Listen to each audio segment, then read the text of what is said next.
to be your host here for this afternoon. We are invited to such an auspicious occasion by none other than it's a partnership between the Jamaica Teaching Council, the Ministry of Education and Youth, and we'll basically be looking and having a conversation about harnessing and channeling the potential of our boys. And we know that this is a conversation that is indeed necessary and now more than ever in society. And we're looking at a cross section of students, not only at a secondary level, but we have students here like Alejandro Bennett, who is a primary school student. So, and we have high school students who are on. I know my colleague at the Jamaica Prefects Association, Mr. Ajay Clackin, he is here and he will be participating in the panel discussion that is to come. The theme, as I had mentioned earlier, is really and truly looking and examining, harnessing and channeling the potential of our boys. And I must say, when Mrs. Peart Wilmot called and asked me to participate in this function, there was no reservation as I understood the importance of having conversations like these, because there's a famous saying that I'm sure we've all heard: boys will be boys. But Mrs. Wilmot challenged that when she was speaking to me, and I hope she can unmute her mic and just confirm that boys will not always be boys, but they eventually turn into men. Am I right, Mrs. Wilmot? That's all right. That's correct. Awesome, awesome. And we want to ensure that in the creation of men, we are engendering that when Alejandro grows up and when our other student leaders grow up, he will be of a reputable standard in society. So we're engendering that culture of being a gentleman. And at this time, I really just want to pause and acknowledge some of our dignitaries who are here. I will not take over the welcome, but we do have speeches and so forth, greetings coming up from our minister. Indeed. So we say that, no, thank you, function we're having here, but this is a national conversation, and it is a conversation for greatness. As I said, ladies and gentlemen, I am your host, Jamal Hall, and it's such a pleasure for me to be here sharing with you. I know you didn't come to hear me, though nobody comes to hear the Master of Ceremonies, so I will be moving right along with our program, and we will be proceeding to the playing of the national anthem. Be our life through countless hours, to our leaders, great defenders, grant true wisdom from above. Justice, fruits be yours forever. Jamaica, land we love. Jamaica, Jamaica.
And that was our national anthem. Thank you so much, Mrs. Peart Wilmot. All right.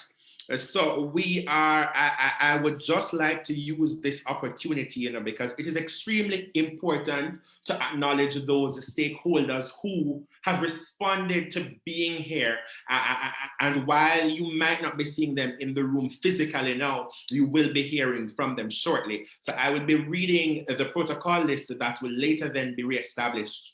So I know that His Excellency Sir Patrick Allen, ON, GCMG, CD, KTSG, Governor General of Jamaica, the Honorable Fayval Williams, Minister of Education and Youth, Dr. Angela Brownberg, MP and Shadow Education Minister, Miss Maureen Dwyer, Permanent Secretary, acting for the Ministry of Education and Youth, Dr. Kassan True, acting Chief Education Officer in the Ministry of Education and Youth, Dr. Douglas Slater, Assistant Secretary General for CARICOM, Miss Mariko, and excuse me, apologies if I don't pronounce the name correctly, Kagoshima, representative in UNICEF Jamaica, Miss Patricia Moraes, Program Coordinator for the Organization of American States, Mr. Winton Smith, the President of the Jamaica Teachers Association, Mrs. Margaret Campbell, Principal, St. George's College, Mrs. Michelle Bridget Chin, Master Teacher at Wolmer's Boys, Mr. Walrick Preddy, President of Junior Achievement Jamaica. I see my name here, so I'm just going to acknowledge myself. Jay Clackin, President of the Jamaica Prefects Association. And I know too that our coordinator in the Youth and Adolescent Policy Division, Miss Ruth Lawrence, she's the coordinator for the youth programs within the ministry. She has also joined. So we acknowledge all of your presences here this afternoon. And we thank you so much for being a part of such a conversation like this, that you know, it is one of those conversations that you can definitely will be a game changer. From this very conversation here, from the participants in this very room, we can be looking for our next nation builders. We can be looking for our next prime ministers. So right now, I am going to be taking us right to the panel discussion. We're having some challenges, but we know that such a conversation, we could never allow it to be deterred from what needs to take place. So we're going to be having the panel discussion right now. And the theme for the panel discussion will be boys do not stay boys forever, they become men. And I would love to introduce our panelists for this afternoon. And like I said to you earlier, ladies and gentlemen, our panelists are various or varying ages, from as young as 12 to as old as our college students. It is now my pleasure to introduce our panelists, Mr. Ajay Clackin, Mr. Alejandro Bennett, and I can tell you, from Mr. Bennett joined the platform, his camera on, so him ready. And I see Mr. Clackin here, so he is also ready. Mr. Tajay Richards and Mr. Tajil Sams. So those are our panelists for this evening's panel discussion, and it promises to be a riveting discussion, ladies and gentlemen. Can you imagine that? Because we've been hearing for so long, boys, and I'm waiting to acknowledge Mr. Sams as well as Mr. Richards. If you could open your cameras, so you know, we can have that conversation now. So let's get right into it. We have no time to waste. All right, perfect. And Mr. Richards, Mr. Tajay Richards, where are you? I'm looking for you now. Open your camera. All right, cool. So boys do not stay boys, and I'm going to remind everyone that throughout the conversation, apart from our panelists, let's give them the respect and mute our mics. I think Tajay's mic opened a while ago, so perfect. All right, so apart from, well, let me start with Alejandro, Mr. Bennett. So, Mr. Bennett, boys do not stay boys forever. They become men. What do you think that means? What is that trying to say? Like, boys do not stay boys. Talk to us. Tell us what, in your own words, what that means.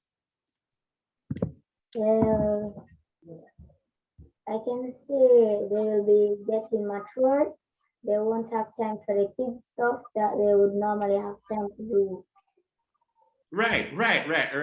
So still with you, Mr. Bennett. So what would you classify, or what would you call kid stuff? Like, what are things that as a young man now you enjoy doing, or kid stuff? Well, I like to play ball. I like to play marbles. I have my own marble collection, and I will visit my friends every 2 or 1 time. Okay. They need them homework. I will help them, and they will help me. It's like the reverse psychology stuff, but that's what I'm gonna explain. Okay, perfect, absolutely perfect. And if we were in person, I would tell the audience to give you a round of applause. So moving to Mr. Sams now. So Tajil Sams, your colleague would have said to you a while ago, that they become more mature. For you, what do you think becoming mature means? Like, because we said that boys won't stay boys forever. What does becoming a man mean? You have different response to different occasions.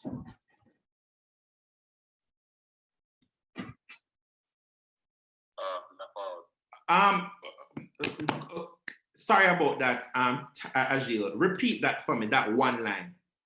They have different response to different occasions. Right.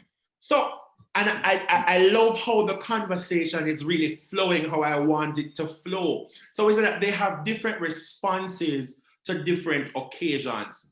So, Tajay, I know you highlighted to me earlier that you're having some internet challenges, or your camera. If you're able to unmute,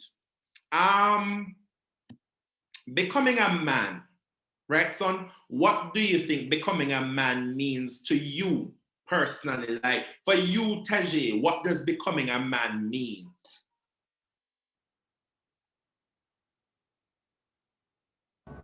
Sir, I guess being aware of the fact that I'm not so really, yes, I'm not so really significant to the grand scheme of things in the world, and what I do won't matter in the end. Okay, all right. That's a very interesting perspective. I'm going to call now on this most senior person on the panel other than myself. So, Mr. Clackin, how do you think it is that we can transition, whether mentally, well, apart from physically, so apart from your voice deepening and apart from you growing a little beard, I see you sporting one there, Mr. Clackin. Apart from those things, how do you think we make that transition from boys to men? Thank you, Mr. Hall. I just want to add my own bit to say thank you for the opportunity to share with you all here today, and with my fellow panelists. I've been learning. I want to say that definitely. That transition. So yes, Mr. Hall, that's a very good point that you touched. Not only when you're able to sport a little beer that apparently I've started to, means that you're a man. One of my fellow panelists spoke about that that entire aspect of maturity. That is a huge part. But what exactly is maturity? What now is viewed as maturity? And as society on a whole has matured, and with the current space we're living in, we see where various values and attitudes are now being poised, where it is important for us as young men or as boys making that transition to men to have a mindset that is dedicated more so towards accepting that entire developmental stage to say, yes, one person said, one of my other panelists said, putting away childish things, putting away those things that are well for boys. But what are those things? And that is what I think we draw into the question now. What then is the, and I'd like to, if you would allow me, Sure. Mr. Moderator, to now examine what exactly now is society saying that who now is a man, who now replicates what is or who truly is a man. That is the question that I do believe we should address in terms of going about the transition. But I tell you about these gentlemen who were preparing for society.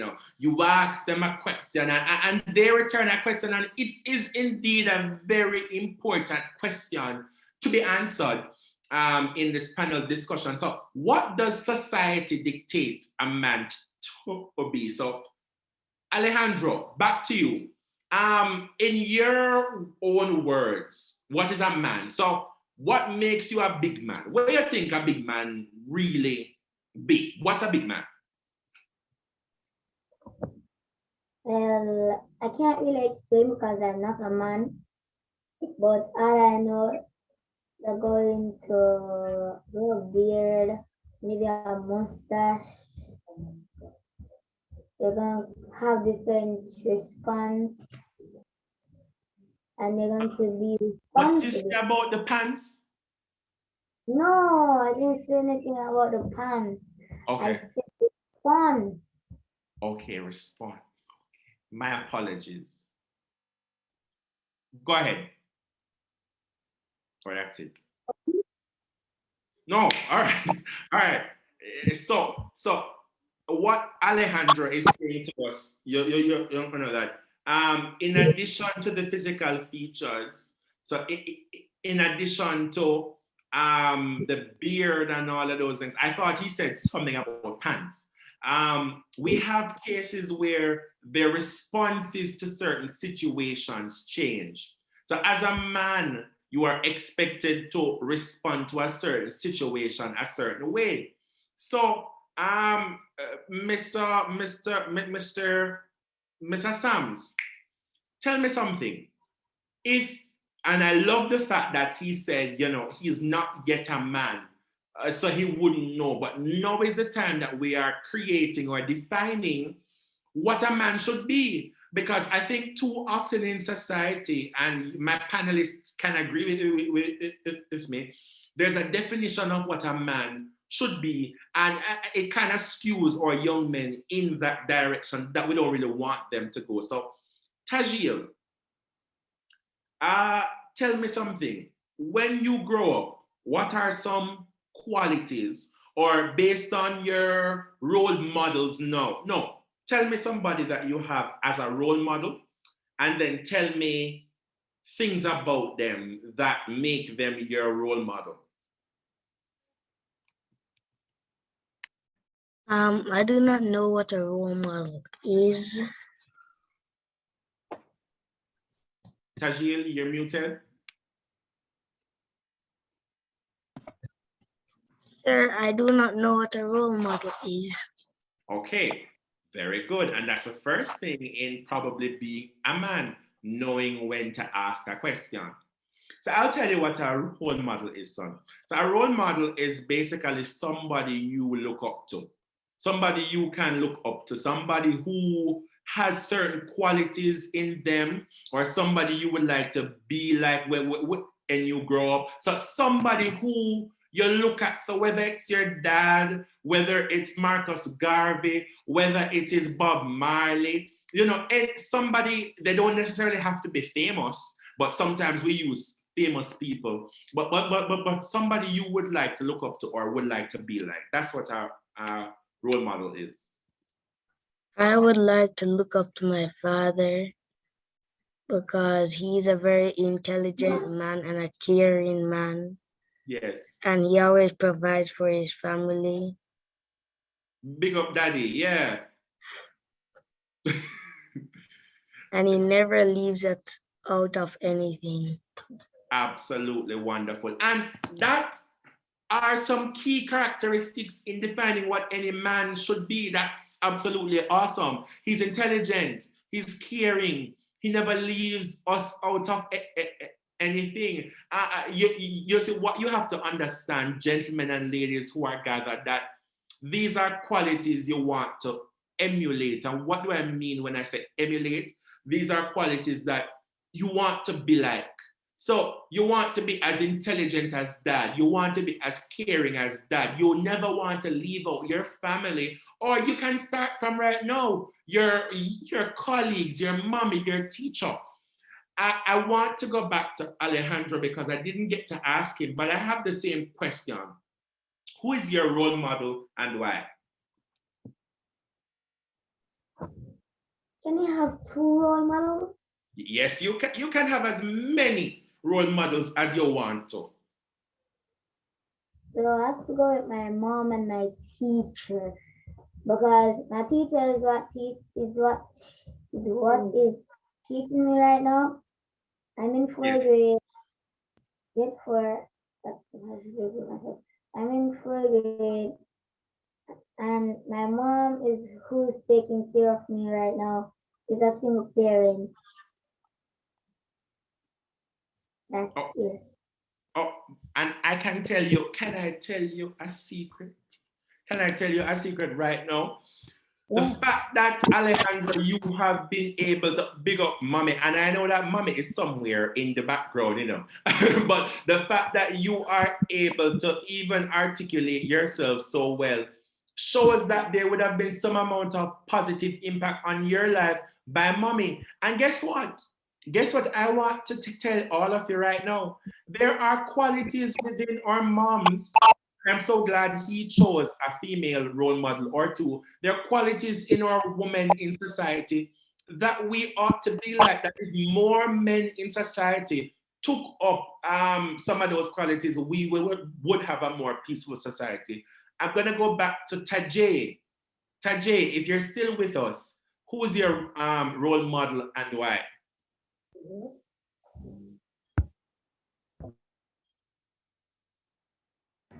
Sir, my father, pastor, and one of my teachers, my maths teacher. And why is that, boss? Sir, my pastor, because he encourages me and he prays for me um, through difficult times, sir. And my father, because he supports my mother and he provides for me even when he's going through hard times, sir. And I want to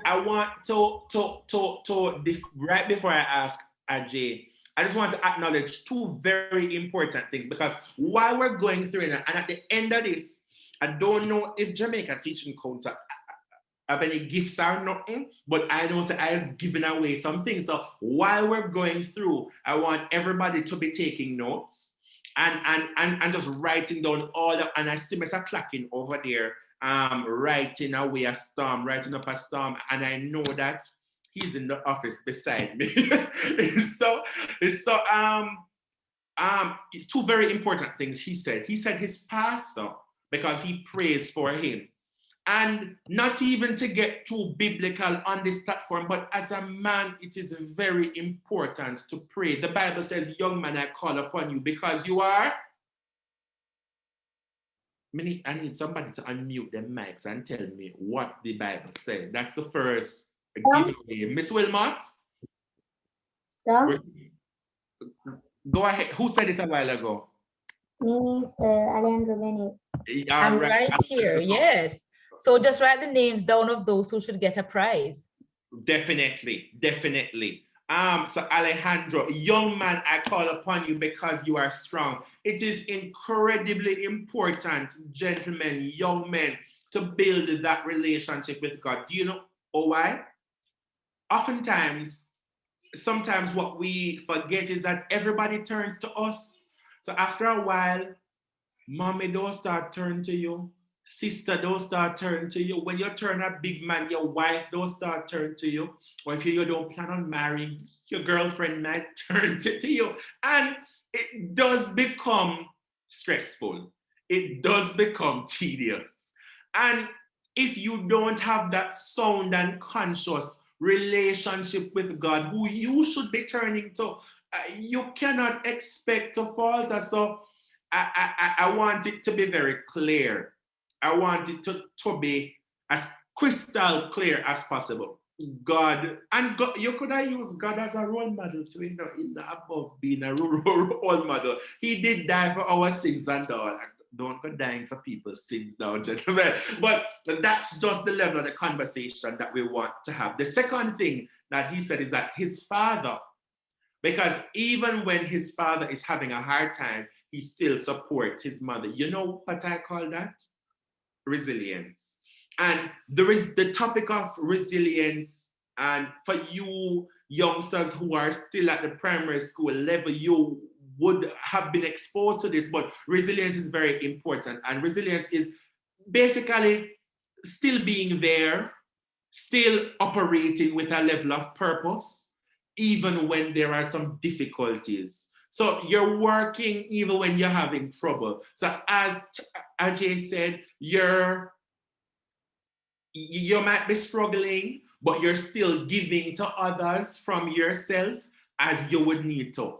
Right, quickly, Ajay, and I know that we might have answered this question so many times in our earlier years, but we're going back there because sometimes we need to go to the genesis. We're gonna have that talk now. Who is your role model and why? I'm going to tell you a funny story, you know, Jamal. And a lot of persons are going to laugh from this, but I was quite sheltered growing up, and I was often secluded in books. And I found myself at a very young age, and I don't want anybody to question my parents, so allowing me the quality books I read. But I was very transfixed to one fictional character at a very young age. 007, Mr. Bond. I won't tell you why I liked him, but he had a way with women. But so now that I am grown, however, I have found, and even through service, I've found that I've developed quite a few role models along the way. Because as you meet and network with people, and as you're exposed to various dynamics and various types of people, you live and you learn. And that's another thing about becoming a man. You live and you learn. And I found a lot of persons who have impacted me. But so much so right now, I'm going to pinpoint Mahatma Gandhi. And he said something that was very powerful to me. He said, the best way to truly find yourself is to lose yourself in the service of others. And that's one of the biggest things for me currently that I use to take me through a daily basis as a role model. Wow. So much to unpack a while ago. We got a quote, we got a little short story. And the reason why I asked you, gentlemen, who all of your role models are, because I wanted you to realize none of your role models are the same, yet they have similar qualities. And the qualities were very similar. These are wise people. These are people who are caring. These are people who care about others. And as a man, that is, there's this old conundrum or this old fable way of thinking that, the man is the breadwinner of the house. And I feel like while we're learning about being a man, we're also learning some new words here. So a breadwinner, basically the person who provides for the household. So it can either be your mother or your father. Funny enough, there's a whole change now, and we're seeing the rise of more women becoming breadwinners. But it was never just about strength. And we know that men tend to be all brawny and strong, but it was never just about physical strength. It also has a lot to do with mental strength and capacity. So as a man, and I want you guys to apply this in your everyday lives. And I might ask Ajay to come in here. And for our youngsters who are a little bit younger than us, coming up on the social scene, you know, what's something you'd want them to take away from this conversation? Because we are wrapping up really quickly. What's one thing you would want them to take away from this conversation right here, right now, about boys? will not always be boys, but they eventually turn into men. And thank you for saying that, Jamal, at the end, because that's exactly what I want to leave with our young men today. That is the fact that you are growing and you will continue to grow, because time is an ongoing thing and man doesn't stop time.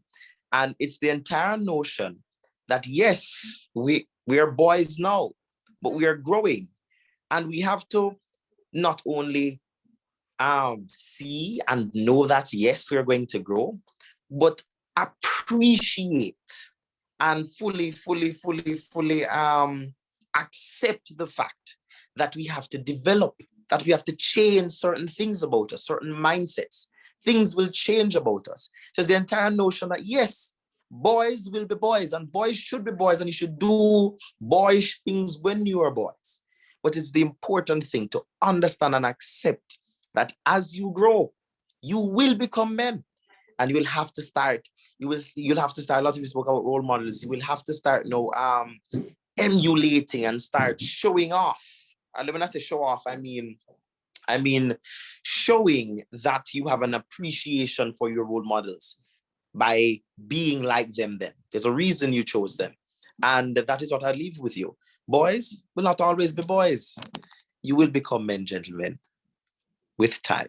Thank you, Jamal. And I thank you so much, Ajay.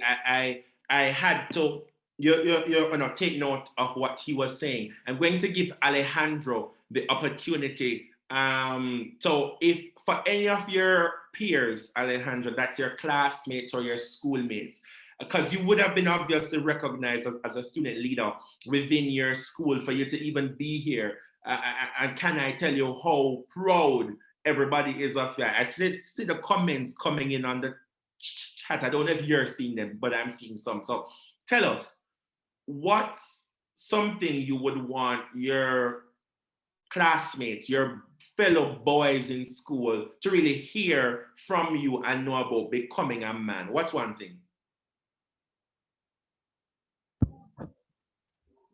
I can't really explain, but anything that pops up, I will make you know. Oh, okay, all right. Boy, I Alejandro, I feel so sometimes too. Sometimes some people ask me some question, and I wonder when ask me that question if I can't really talk. Right, but definitely. He's a man of your own heart, diplomatic. I tell you, I tell you. But please, Alejandro, think on that. Think on what you would want from your fellow members of society, and at any point in time, feel free to unmute and let us know. Tajil, not sure if you're back yet, but let me know. Indicate to me if you are back and hearing me, so that you can also get your opportunity to answer the question. If not, Tajay, okay, Tajil is back. Tajil is back. Sure, I'm back. All right, cool. Let us know one thing that you would want to tell boys right across Jamaica who are listening to you right now. What's one thing you'd want to let them know about being a man? Like, what's one thing you'd like to, tell them from you? Always treat ladies good. Jesus. Here, speak. Man of my own heart.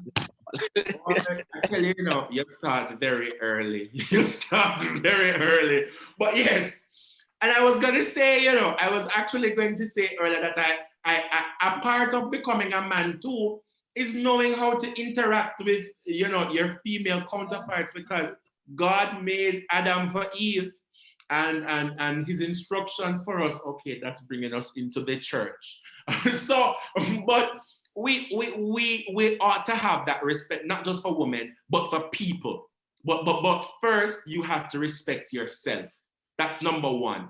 You have to respect yourself before you can even begin to respect other people in society. But respect your mother, respect your sister, respect your aunts, your nieces. You're a woman from a very huge part of society. And when you grow older, you will get to understand the full benefits of a woman. So Tajay, we're going over to you, Tajay.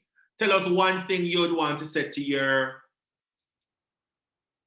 male counterparts across the country on being a man or even becoming a man from you. What's one advice, one quotation, one thing you'd love to see coming from the gentlemen of tomorrow? Sir, be more responsible and be more confident with yourself, sir. Be more responsible and be more confident. Confidence is key. Trust me.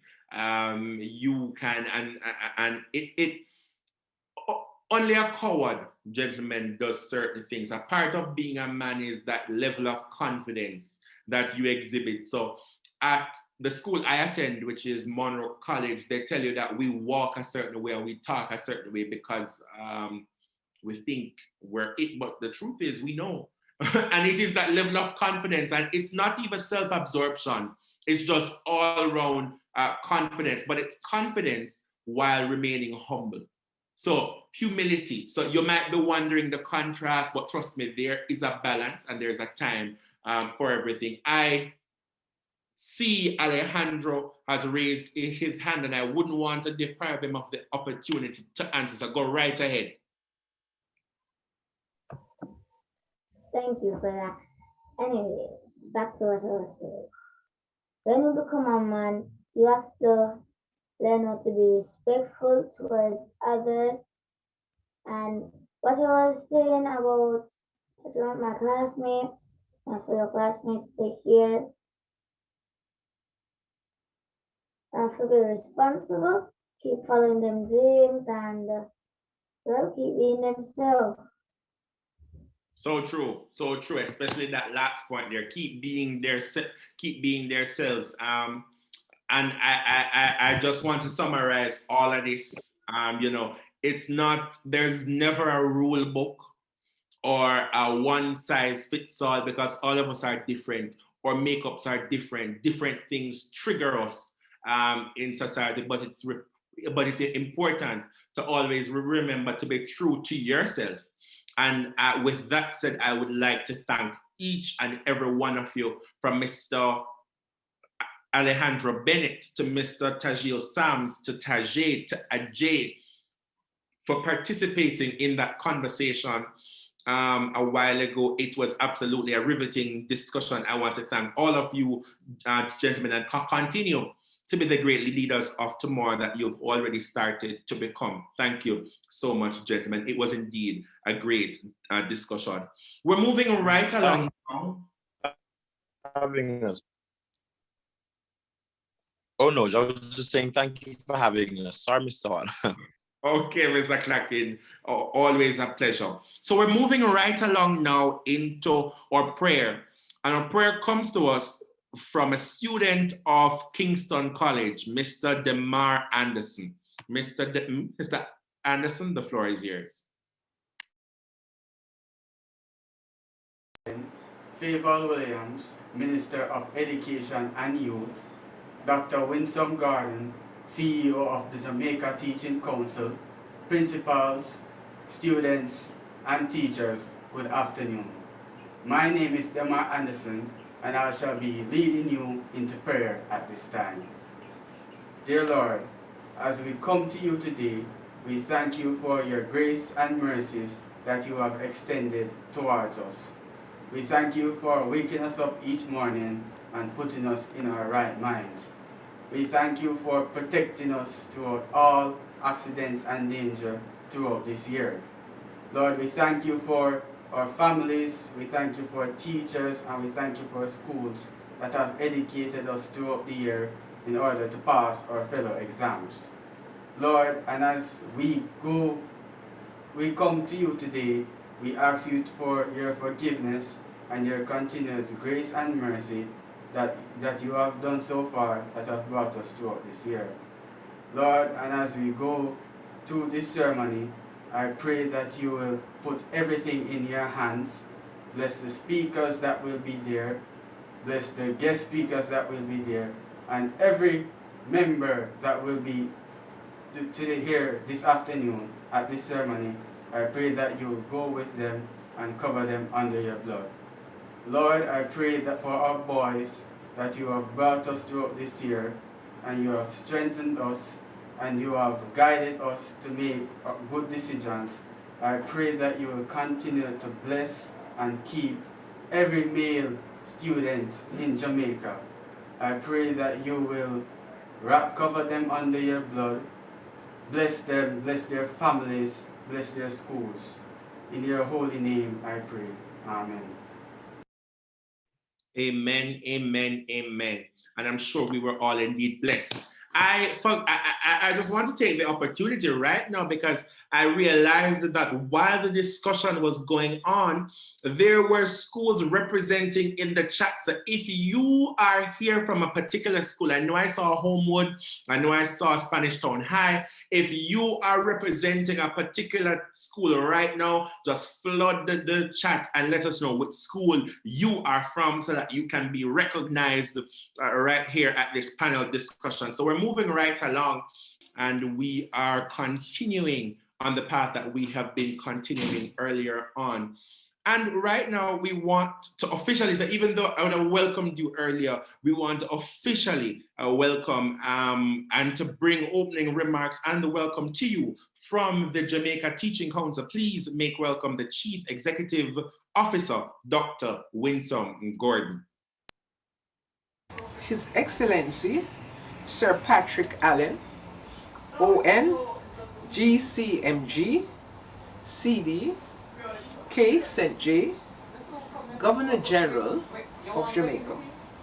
Honorable Favour Williams, Minister of Education and Youth, Dr. Angela Brown-Burke, MP and Shadow Education Minister, Miss Maureen Dwyer, Permanent Secretary, Acting, Dr. Caslin Troop, Chief Education Officer, Acting, Dr. Douglas Slater, Assistant Secretary General, CARICOM, Miss Mariko Kagoshima, Representative of UNICEF in Jamaica, Miss Patricia Murray, Program Coordinator for the Organization of American States, Mr. Winston Smith, President, Jamaica Teachers Association, Mrs. Margaret Campbell, Principal, St. George's College, Mrs. Michelle Bright Chin, Master Teacher, Woolmer's Boys, Mr. Warwick Petty, President of the Junior Achievement, Jamaica, Mr. Jamal Hall, President of the National Student Council, Team JTC, especially Mrs. Wilmot and Mr. Lunry Chin, who are the coordinators of this program. Other distinguished guests, students, ladies and gentlemen, good evening. It is indeed a pleasure for me to see this event happen. It is a special milestone in our collaboration with the Commonwealth of Learning in our efforts to improve the opportunities of boys in Jamaica. We have arrived here through collaboration, discussion, research, and finding out what are the real needs of our boys. How can we help our boys in Jamaica to benefit from the education system more than they're doing now? Because some boys do benefit from the system, and we do have our skilled tradesmen, we have our executive officers, administrators, we have our builders and engineers, but we are still missing many boys. And so the theme, harnessing and channeling the potential of our boys, is timely. We look forward to this discussion. young men, boys, boys to become men, we would like to hear from you because we want to do all we can with our teachers to help you to excel. I'm aware that our teachers have been trying very hard. They have been as creative as they can be, and the Jamaica Teaching Council is working with the teaching profession to help them to understand you, much better than we do now. There are many opportunities out there. The digital space has increased opportunities, but I must say the digital space has also caused us some disadvantages because, gentlemen, you will need to manage your cell phones so that they don't become disruptive. You need to manage your cell phones to your benefit in education. Gentlemen, we have our problems, our conflicts. We need to resolve our conflicts, not to fight, to talk, to discuss. And so this evening is very special to us because we are going to be in a conversation where we are free to speak. We should think out of the box and let us work together for the benefit of us all. Have a wonderful symposium, and I will be there watching and listening to you. Gentlemen, let us get it right this time, as we will do always. Thank you. Gentlemen, let us get it right. Reiterating the words of Dr. Winsome Gordon, Chief Executive Officer at the Jamaica Teaching Council. We thank her so much for her greetings, her welcome, and her official opening remarks to this evening's program. And we are moving right along to a point now where I think we've been talking so much, and we know that all work and no play makes Jack a dull boy. So we will be having at this time an item from Kingston College's very own a group that will be bringing to us Ride the Morning Wings. Casey, over to you.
Absolutely inspiring. I'm sure we can all agree that that was absolutely inspiring, and that's coming from one of our noble all boys institutions, Kingston College. I must say, wish they were here earlier when we were singing the national anthem. They could have given us a live rendition.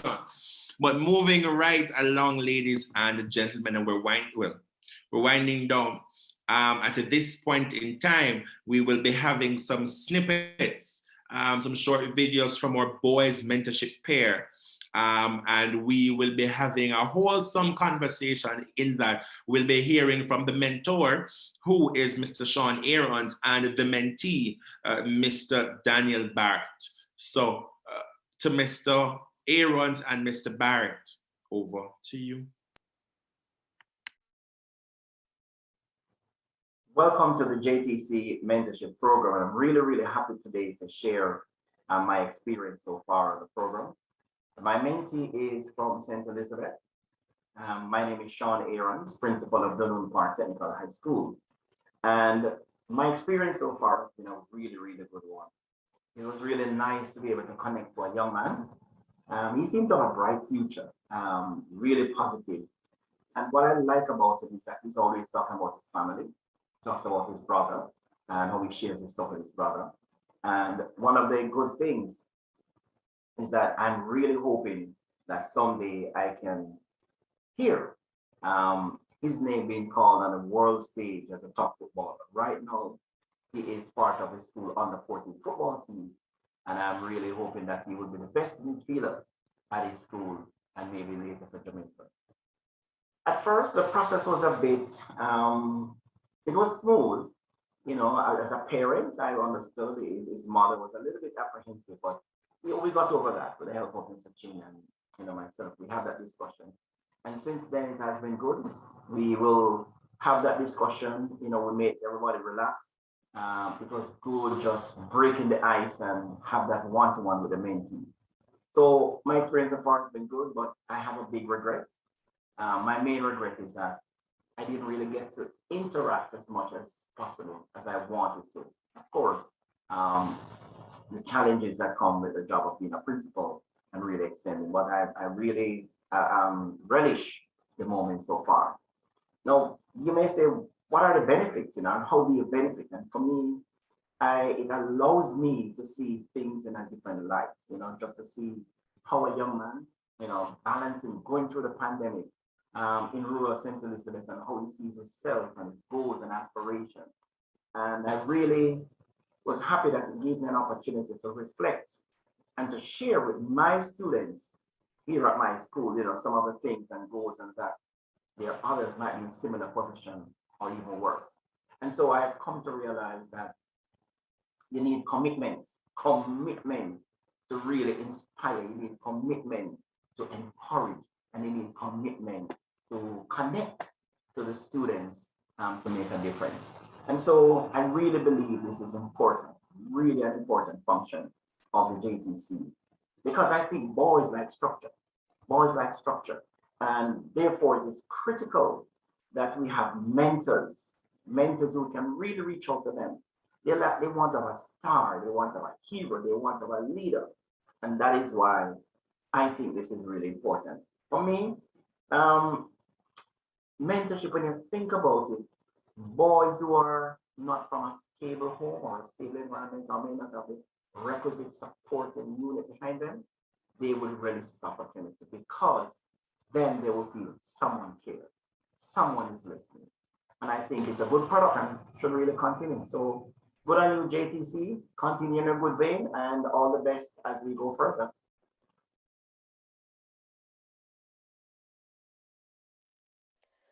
Good morning, sir. My experience with my mentee has been very nice. My mentor answered any question that I had to provide with great advice and feedback. I improved with my interviewing skills. One was able to get great advice that range from financial to career, and learn how to calmly approach non-approval idea situation. I have benefited so far by learning new things and challenging myself on a regular basis. I think it's important to mentoring boys is to focus their efforts by setting goals and give feedback. As a result, companies that want to build employee skills often create mentoring programs.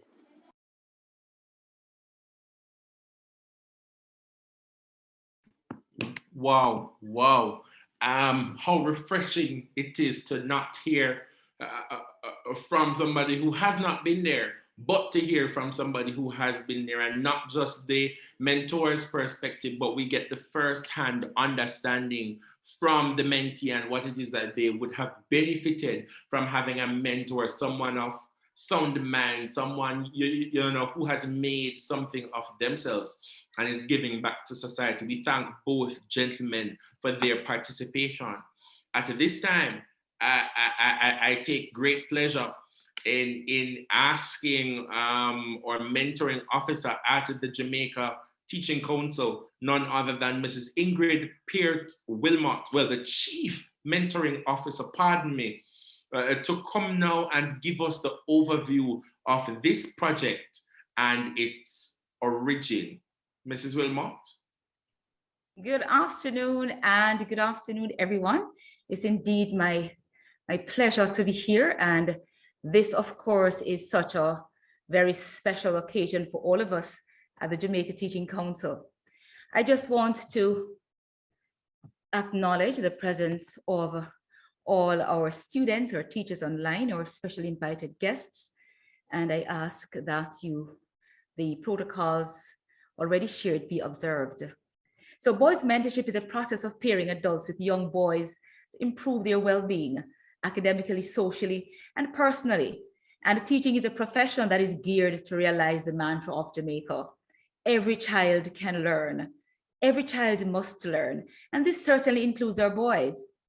The general objective of the boys mentorship program is one where the school boys are in a context where they can access psychosocial support and acquire competencies for livelihood. And the program is built to maintain support for boys in the education system. And so it encompasses 3 areas: entrepreneurship, peer-to-peer mentoring, and the pairing of adult mentors with mentees. This concern for the underperformance of boys has been expressed island-wide as a result of various formal examinations provide evidence that the education system of with our boys, we see that there's a crisis. And so teachers in various fora, they have expressed their frustrations because they would have been trying various strategies and they continue to do so. And the Jamaica Teaching Council is here to support you, and we say thank you, teachers. We are committed to helping you to raise the achievement levels of our boys so that they all, not some, but that they all can become productive citizens. We want to look at some of the challenges that we have seen. And Josh Shipp stated, every child is one caring adult away from being a success story. So we want to create the future we want in Jamaica by investing in our boys. And so we invite you to just partner with us and to understand that this work that we're doing with boys mentorship is not something that as a council we can do on our own. What we want is continued partnership, as we would have been doing with a number of organizations and individuals. And so let's talk about the genesis of the boys mentorship program.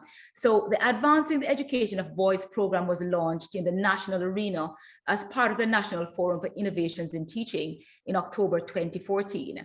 The CEO of Jamaica Teaching Council, Dr. Winsome Gordon, reiterated that the intention is not to compare boys with girls. The underpinning goal of the program is to create equity in teaching and learning to improve the achievement levels of boys.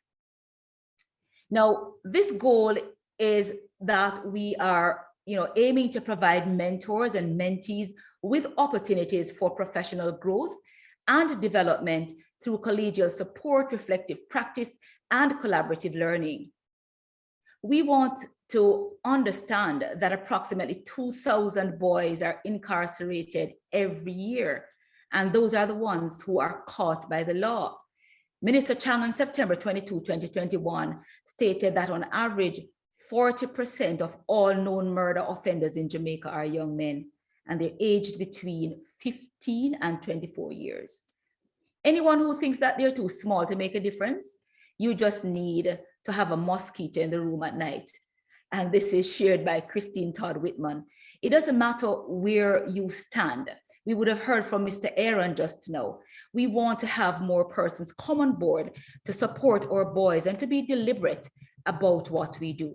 So we have a boys entrepreneurship program, and currently we have 130 boys who are trained across 19 high schools, and they are now about to execute their project, which they would have done the training, they would have done their business pitch, and they will now be carrying out their program as in executing their business. So we have 130 young CEOs coming out of the program. We also have our mentorship program, which you would have heard earlier from the pair, Mr. Aaron and his mentee out of St. Elizabeth. We also have the peer-to-peer program where we train boys in school to support their peers. And so we're going to definitely be calling on some of our young men who are on the platform this afternoon to join that program, as we believe that you have much to offer. And so I want us to understand that the program is built to support our boys, and we can do this together. And so it is important for us, even as we choose our mentors, to do screening to ensure that we're selecting persons who are, knowledgeable, who have the kind of integrity and experience that can, really support our boys and help them to be the citizens that we all can be proud of. And so I say to us this afternoon, thank you for joining, and thank you so very much for those who even now are thinking of coming on board to partner with us as we aim to support our boys in this venture, our boys mentorship program. Thank you so much, Jamal. Thank you, Mrs. Peard Wilmot. Quite a wholesome presentation. And what I want to take from that presentation is the amount of programs that the JTC has that look at peer involvement and peer support. So support is out there, and that's one step. Acknowledging that support is out there. The next step, as Ms. Wilmot would have said, is accessing this support. So if you're a young man, if you're a young lady and interested in this program, please visit the Jamaica Teaching Council. Or if you are a mentor willing to lend your support, or a partner, please visit the Jamaica Teaching Council and support the initiatives that they have going on. All right. At this time, I move to the one of our messages that is being delivered by His Excellency, Governor General for Jamaica, Sir Patrick Linton Allen, ON, GCMGCD, KSTJ, that will be read again by Dr. Winsome Gordon. I am indeed honored to bring greetings from His Excellency, the Most Honorable Sir Patrick Allen, ON, GCMG, CD, KSTJ, Governor General of Jamaica. Greetings to the leadership and partners of the Jamaica Teaching Council on this first virtual Boys Education Symposium under the theme, Harnessing and Channeling the Potential of Our Boys.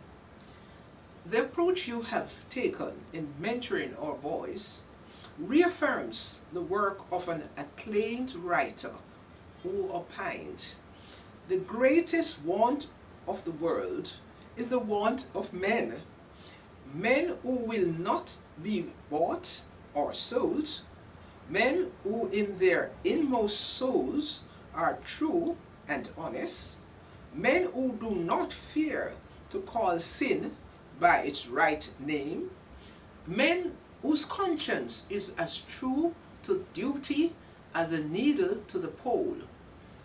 Men who will stand for the right, though the heaven may fall. It is the boys of today who become the men of tomorrow. I commend you on your initiatives such as the peer-to-peer mentoring, entrepreneurship, adult peering mentorship, and group mentoring. These activities have proven to be beneficial for the psychosocial development of the participants. Your work, therefore, is crucial. We are all familiar with circumstances that can arise when young boys and men are left unattached, unnurtured, and without guidance and direction. As you seek to develop strategies and implement activities that will further improve the educational capacity and self-image of young men, I encourage you to remain buoyed up to your contribution to nation building in harnessing and channeling the vast potential of this cadre of individuals. Congratulations and best wishes for a successful symposium. And I do believe that to be one of the highest forms of endorsement than we can get, rather in our country. And so we thank His Excellency for his words of wisdom and endorsement. And we are indeed having a good symposium. I'm moving right along down the hierarchical structure. And at this time, I would like to bring to you a message from our very own Minister of Education and Youth, the Honorable Favour Williams.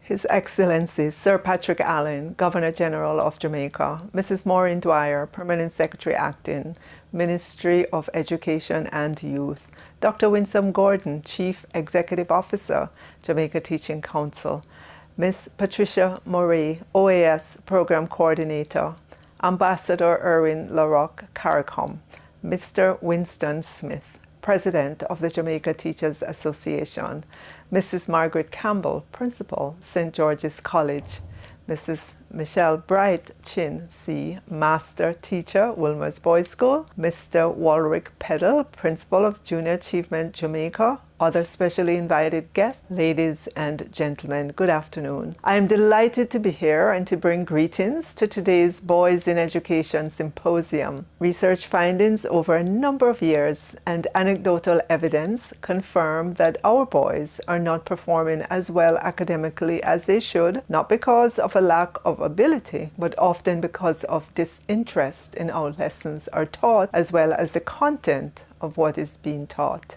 In addition, there's too often the absence of sustained focus because they cannot see the practical value in the content being taught. In that regard, teachers need to appreciate that boys generally think and learn differently than girls, and hence they need to differentiate their approaches in how they teach. Evidence shows that educators need to have gender awareness, to be open to girls' and boys' choices in learning and development, to help children explore who they are and make connections to people around them, as well as gain self-confidence, well-being, peer acceptance, and social support. We at the Ministry of Education and Youth are committed to breaking this cycle, as it is not good for boys and not good for our society. From a sociological perspective, a breakdown in the family unit and absentee fathers are among the more obvious challenges to boys' outlook on life and their definition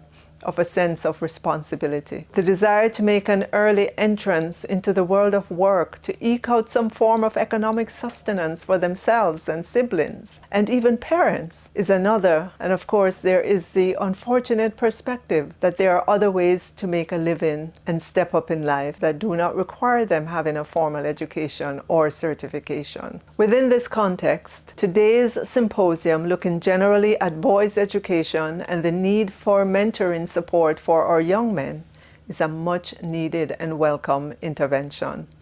The government recognizes that gender equity and equality are key factors in enhancing social cohesion within and through education and inclusion in all aspects of private and public life. I therefore take this opportunity to commend Dr. Winsome Gordon and her hardworking team at the JTC, along with her partners at UNESCO, for the efforts to have a turnaround from the current negative situation. This is not intended to promote one gender over the other, but rather to recognize that our society benefits when all our children achieve their full potential. Best wishes for a productive symposium. Thank you. And we thank you, Minister, for your best wishes and for also your greetings and endorsement of this initiative. It's one of those things that has that national importance and that national reach that from the Governor General to the Minister has levied their endorsement and support of this initiative. All right, and we are moving right along. At this time, I would like to bring to you another snippet because we're looking at the various mentorship programs that the JTC has been sponsoring, and we want to have another one of those snippets being showed, giving us another perspective. This time, the mentor is Mr. Orain Nugent, and the mentor is Mr. Orain Nugent, and the mentee being Mr. Jermaine Phipps. Hi, I'm Michael Irvin, and I'm one of the mentors with the JTC program. As an educator, I can say that I have benefited tremendously from the program. The experience has been good, very rewarding. In fact, with my son being similar age to my mentees, it has helped my fatherhood. It has helped me also to develop as an adult who, in the process of my work, necessarily relate to young people.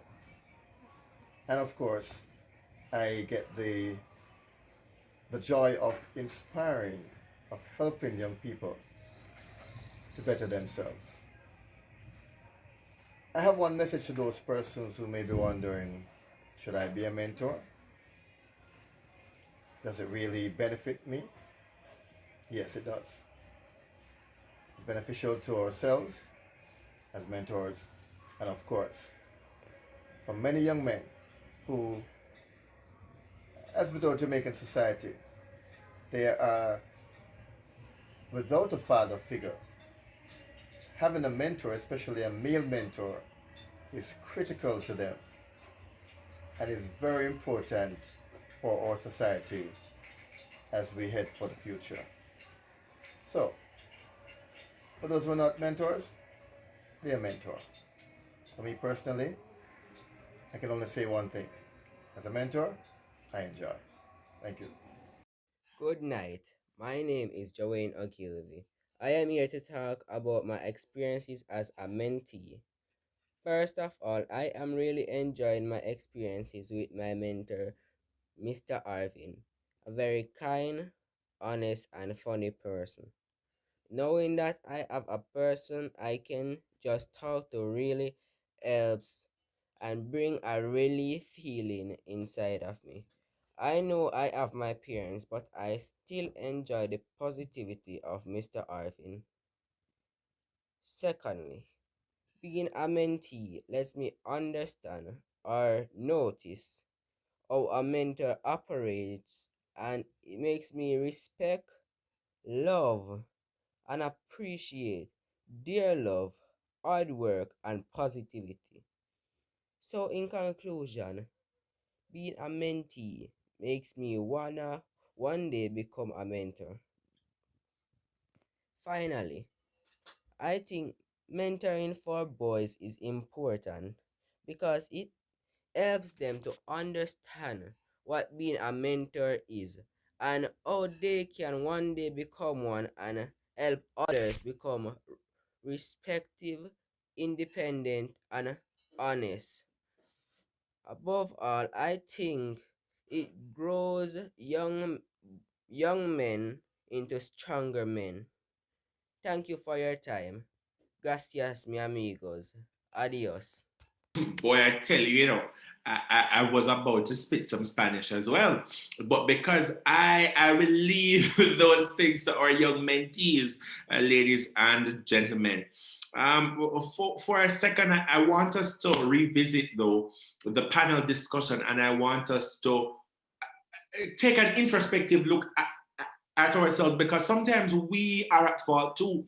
Sometimes the adults and the teachers who we expect to make that transient accommodation to our youth, sometimes they lack that. And what we really and truly need to understand as young men of honor, and this is a mantra that they have adopted at my school, that we even said today that you are a young man of honor, pursuing excellence and leading by positive example. So for those adults who were calling out, those adults who are still treating children as if they will always be children. So even when the children start to mature and they become young adolescents, we deprive them of that opportunity to grow. And we have so confined them to the specificities of their age group that they've missed the entire opportunity to become a young man. And we really and truly need to end that practice. So we're going through and we're winding down and we're identifying how we can correct those things in society that we don't want to see from our young men. But we're also having the conversation with ourselves to see how we too can play a part in establishing a comfortable environment for our young men. And with that said, I am going to invite somebody who would be able to speak to us more as a teacher, not only a teacher, but a master teacher at the Wilmer's Boys School, none other than Mrs. Michelle Bright Chinsey. She will be speaking to us on her experiences as a teacher interacting with young men.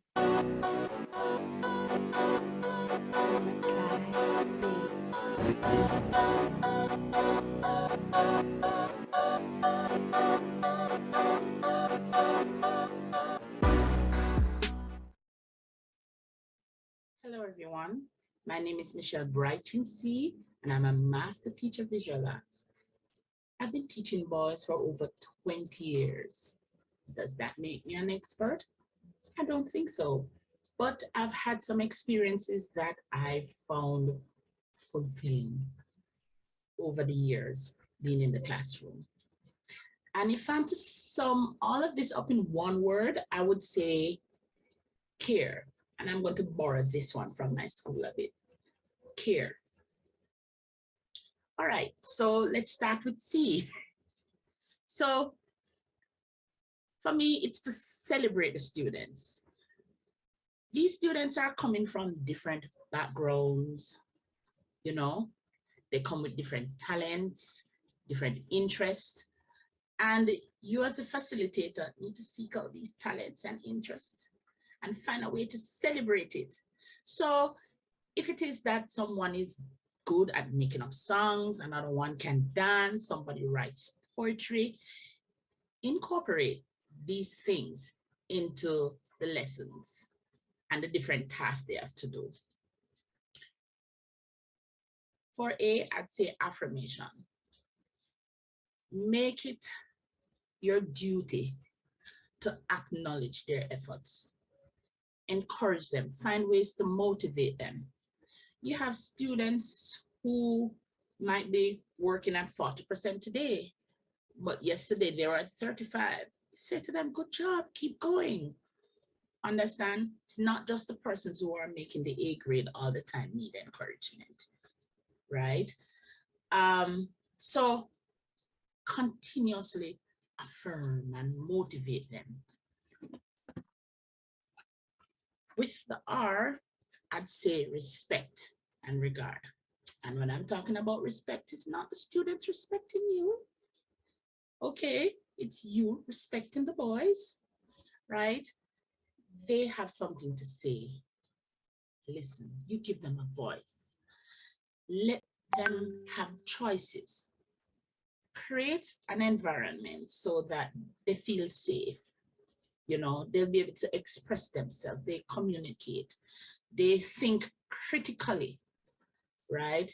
They are interpreting what is happening around them. I should say, seeing how they belong in this world. So give them that space. All right. Another thing for respect is to respect their time. You know, we often talk about I spend a lot of time doing this. Don't leave them waiting. Each time you have a contact with them, make sure it's time well spent. Okay. And for E, I would say equity. I think what is good for one is good for all. Do not play favorites. They don't like that. The boys are big on fairness. Miss, that's not fair. Right? They're good on that. And so find a way not to, we know we have our favorites. We can't help it, right? So we have favorites. So please don't play the favorite card with the boys, right? So for example, you have a student, Nathan, in the class, and Nathan is a class monitor, so you might want to call Nathan to do 1 and 2 things. But while they're working, you want to ensure that you find out what each and every one of these students are doing during that time. And if they're doing something well or they need some encouragement, do it. So you're gonna say, Miss, but I have over 40 of them in the class. I know, but we have to make it work. We have to make it work. We have to do a walkthrough and let each and every one of those students feel like you care. So while we're talking about care, we want to say that we have bad days, so do the boys. I remember a situation where I don't even remember the question I asked the lad, but on top of his voice, Miss, I don't know. And so I went over to him and I said, okay, we're speaking like this today. If you don't want to share, that is quite okay. But can we not raise our voice today? He calmed right down. At the end of the class, he started to explain that, Miss, I'm sorry, but this and that. And he started to explain, you know, but they have bad days. And we need to know how to handle it because these are boys. Understand? You might think that they don't feel like the girls. I think that they're more sensitive in some cases. So we're talking about them being sensitive. Please don't embarrass them in public. I've seen it once too often. And I recall a situation where a youngster came into the class. No, the entire class, of course, coming in from lunch, and the boys play during the lunchtime. And when they play during the lunchtime, things run out. So, say for example, I said, Tom, yes, miss. I said, come here, I have a package to deliver to Mr. Brown downstairs. And him come, okay, miss. So I took Tom to the door and took out my care package from the bottom of my drawer and whispered, go downstairs and use this and come back. And you know, so everybody here, okay, just make sure Mr. Brown gets safely now. And he went, okay, miss. Went downstairs, handled his business, and then came back to the class and said, oh, Mr. Brown returned this out. Thank you, love. Put it on the desk.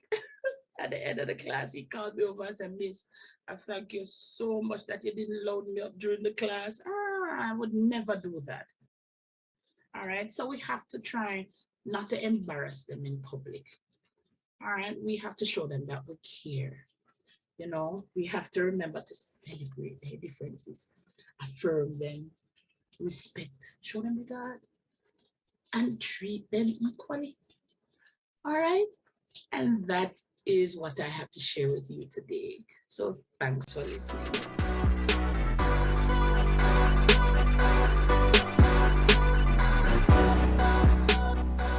Boy, I tell Our master teachers, they are something else.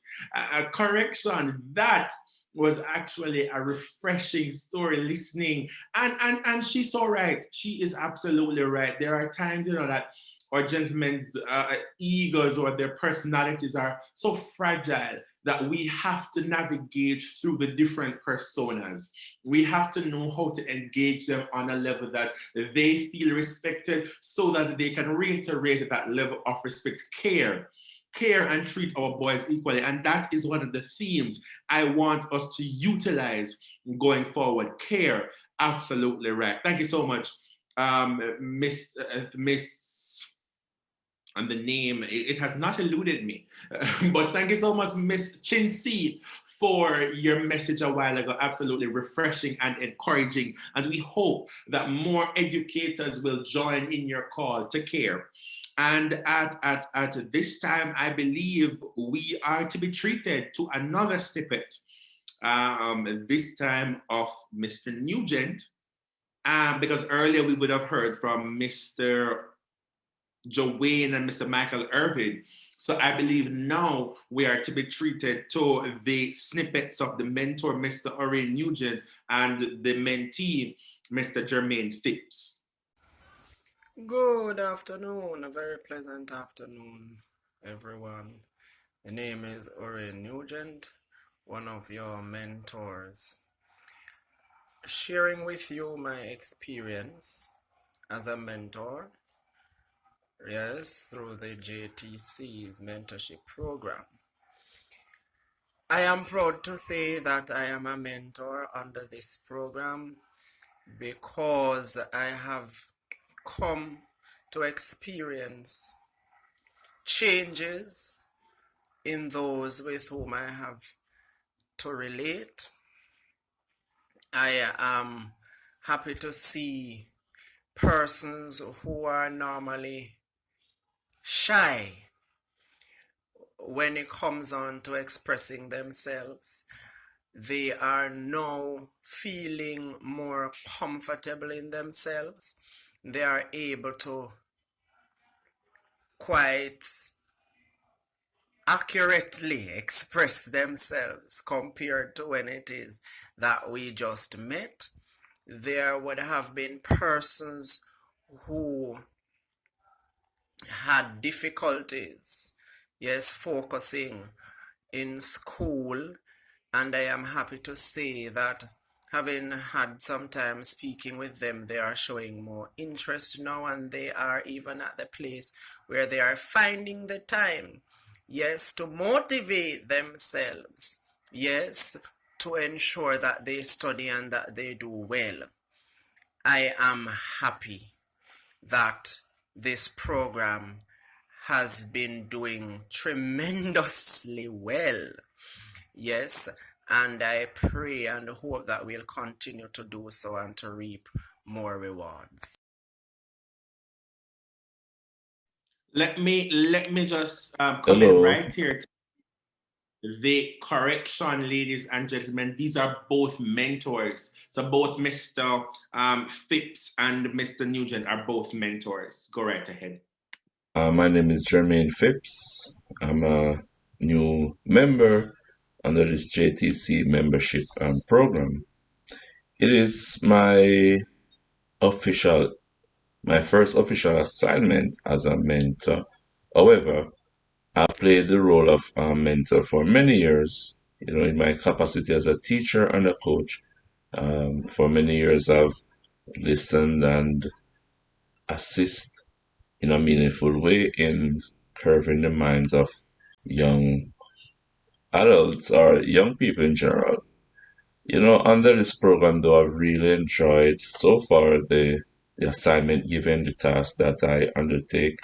And, the mere fact that I sit, listen, and be able to give sound advice to someone, it's really a joy. And many times just to hear my mentee expresses himself, and know that he has someone listening is really, really a good feeling. And it is really something that I enjoy doing. And I'm really happy to be a part of this program, and I look forward to serving for many, many more years to come. Thank you for your time.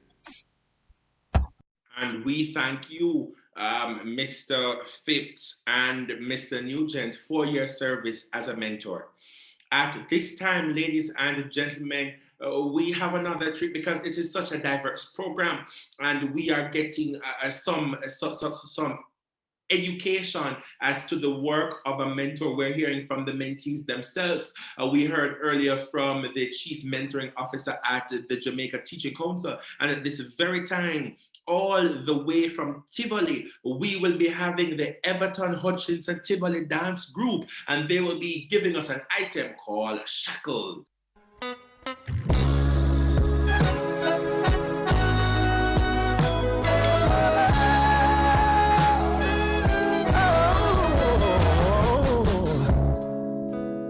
Who's that man I see underneath the hanging tree?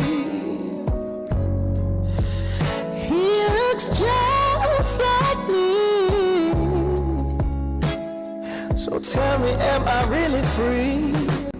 Could have been my mother crying for my brother. And everybody's praying for peace. But who's gonna protect us from the police? Keep these chains off me. 'Cause I don't wanna be another seed underneath the hanging tree. Pray for me. Lord, don't let me be another seed underneath the hanging tree. Brands on our bodies, the color of purple fruit. Power of the blood, spent on designers that don't give a damn about you.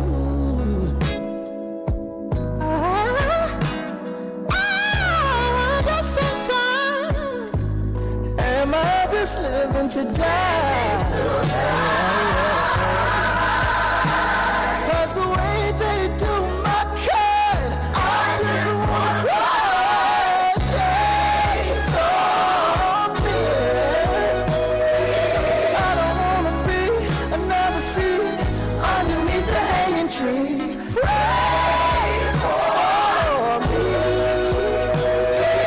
Lord, don't let me be another seed underneath the hanging tree.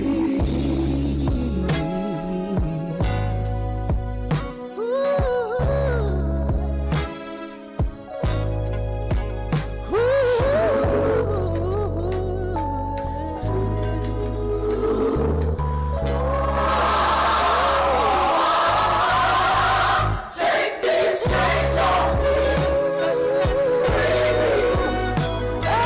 I don't wanna be another seed underneath the hanging tree. Take these chains off me.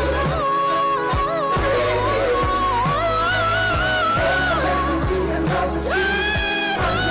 the hanging tree. Take these chains off me.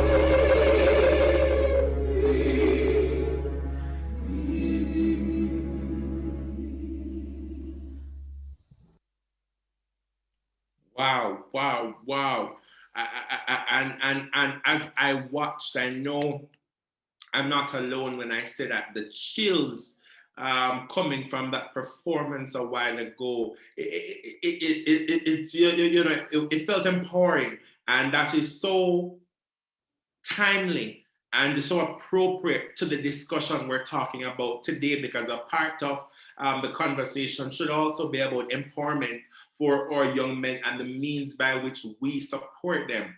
So as we go through it and as you listen to those persons, we can hear from the various stakeholders their levels of endorsement and empowerment to our youth. And we know that trusting that these endorsements don't fall on deaf ears. We have a bright future ahead of ourselves for each and every young man in Jamaican society. And speaking of Jamaican society, it seems we have gone international, and it gives me great pleasure in inviting our rep from UNICEF. And like I said earlier, forgive me for the enunciation of the name, but at this time we will be hearing greetings from Miss Mariko Kagoshima, and she is our representative at UNICEF. It's a pleasure for UNICEF to address at Boys Education Symposium. As UN Secretary General Antonio Guterres has said, without urgent action to recover learning loss, the world faces a generational catastrophe. It is well understood that the COVID-19 pandemic exposed and widened deep inequalities, and it is clear that the most vulnerable have been disproportionately affected by prolonged school closures. Worldwide, girls are exposed to a significant disadvantage in this situation, but in Jamaica and other Caribbean countries, the impact affected many of our boys too. In response, UNICEF, together with the World Bank and UNESCO, has launched its global mission recovery effort, emphasizing three main priorities. One, all children and youth are back in school and receive tailored services needed to meet their learning, health, psychosocial well-being, and other needs. Two, all children receive support to catch up on lost learning. Three, all teachers are prepared and supported so they can address learning losses among their students and incorporate relevant and accessible digital technology into their teaching. Around the world and across Jamaica, schools are trying to reach every child and retain them in school, assess current learning levels, prioritize fundamentals, increase catch-up learning, and develop psychosocial health and well-being. Events like this reassure us that we are paying special attention to our boys who tend to account for higher levels of school absences, lower levels of overall performance, and a higher level of high school dropouts, which tends to occur mainly at grade 9. Not surprisingly, the vast majority of them come from the lower income families. In addition, also worrisome is the fact that many of our boys are increasingly involved in tragic incidences of school and community violence, both as perpetrators and victims. They are also less likely to admit they need help if struggling with any mental health issues. It is against this backdrop that we recognize and commend the work of the Jamaica Teaching Council and its partners to document and disseminate different approaches to reaching and connecting with our boys. Mentorships, entrepreneurships, and counseling are smart interventions that are showing lasting impact. Events like this one that facilitate the exchange of evidence-based programming and sharing of best practices not only encourage new ideas, but reinvigorate our practitioners on the front lines. We at UNICEF wish you a successful symposium as you continue to work towards harnessing and channeling the potential of the nation's boys. We look forward to the outcome and once again congratulate the Jamaica Teaching Council for its long-lasting leadership on an issue that is not only critical to the education sector, but is also a core national development challenge. Thank you. Thank you, Madam. I'm trying to get it correct. Kagoshima, and that is Jamaica's representative at, or UNICEF's representative to Jamaica. And she is so right, and you can always count on UNICEF to give their statistical input. And as she would have said, you know, the development of our young men leads to overall national and core development of a nation. So thank you so much for your comments this afternoon. And while we are outside of Jamaica's territorial borders, let us now hear from Dr. Douglas Slater, who is the Assistant Secretary General of CARICOM, Caribbean Community. Let us hear what Dr. Slater has to say to us this afternoon. Enabler of economic and social resiliency. And education is generally seen as a driver of economic and social development. Therefore, spending on developing human capital in the 21st century and beyond is a priority of most governments in the region. Preparing our boys for living and working in the 21st century is an enormous task, considering that the situation in most Caribbean countries is that boys are at a greater risk of dropping out of the formal school system. As a result, they start their schooling later, attend more irregularly, experience a higher repetition rate, and generally achieve less than girls. Therefore, improving boys' access and participation rates in education is vital to harnessing and channeling their potential. Currently, there are several programs and initiatives at the regional level that will contribute to improving boys' outcomes in education. These include the CARICOM Human Resource Development 2030 Strategy, the CARICOM Standards for the Teaching Profession, and the Regional Spotlight Initiative. The baseline and situational analysis report for Phase 1 of the CARICOM Human Resource Development 2030 Strategy recommends that member states, including Jamaica, should improve access and participation in education. This Boys Symposium creates the opportunity for stakeholders in Jamaica to identify, analyze, and address the local barriers to improving access and participation rates for boys at all levels of the education system. This is particularly critical, given that the completion rate of the primary level is 95.3% when compared to the secondary level at 77.2%. The question to be asked then is what accounts for the significant drop in completion rates between primary and secondary education for boys in Jamaica. Greater attention needs to be given to pedagogical approaches more suitable to boys at the secondary level of education. The CARICOM Standards for the Teaching Profession posits that teachers should create and sustain safe and supportive learning environments in which the teaching is inspiring and the learning empowering.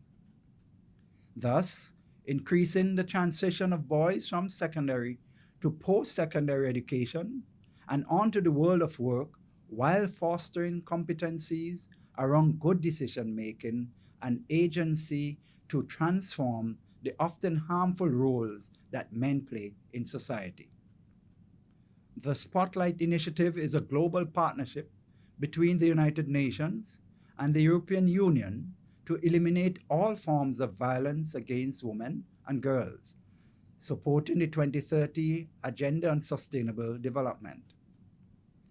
The initiative aims to use education to reduce incidences of gender-based violence by developing culturally appropriate regional strategies, guidelines, and action plans for working with men and boys on programs for promoting positive masculinities. As we continue to empower our girls, we must also empower our boys to maintain the sustainability of the social fabric. The CARICOM Secretariat congratulates the Jamaica Teaching Council on the first staging of its virtual Boys Education Symposium under the theme Harnessing and Channeling the Potential of Our Boys. The Council must also be commended for recognizing the peculiarities of boys' education and categorizing boys as a vulnerable group.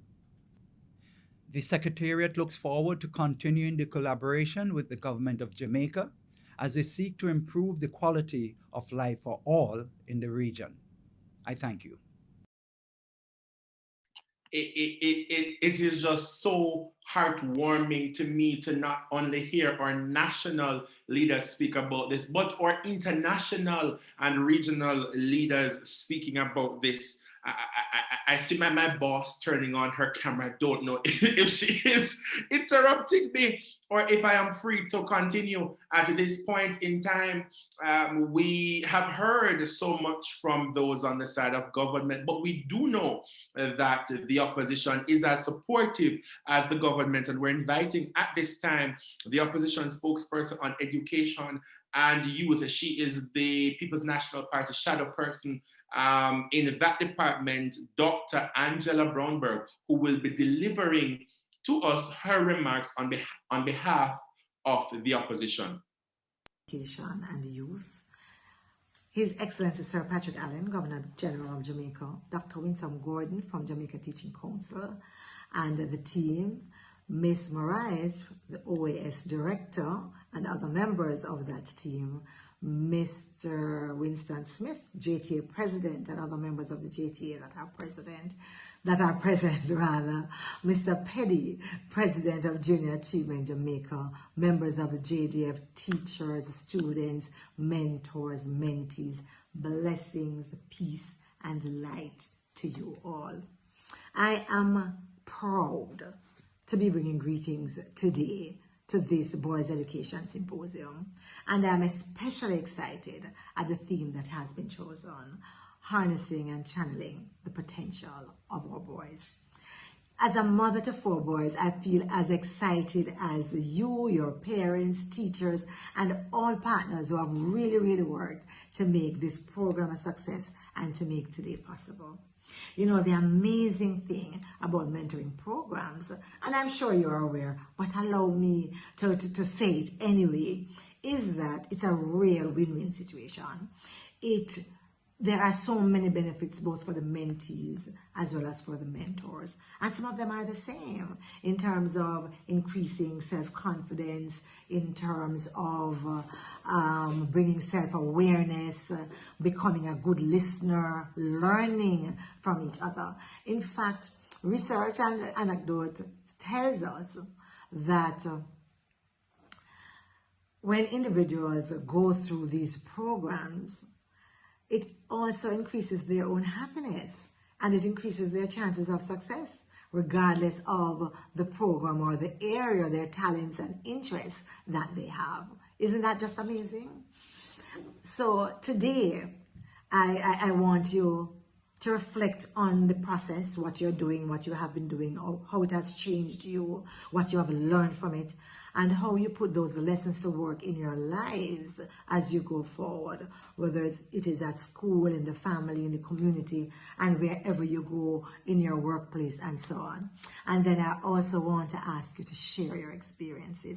Don't be afraid of talking about it so that others can see and understand the benefits that being involved in a program such as this could do.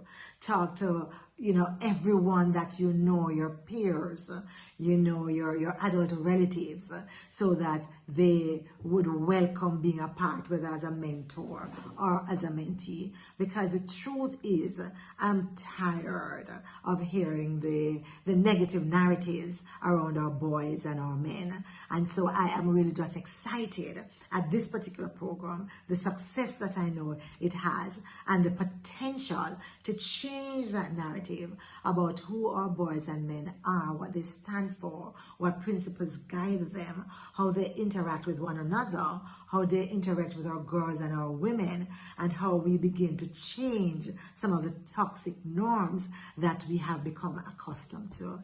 I am hopeful, I am pleased, I am grateful, I am happy to be here knowing that we have programs like these.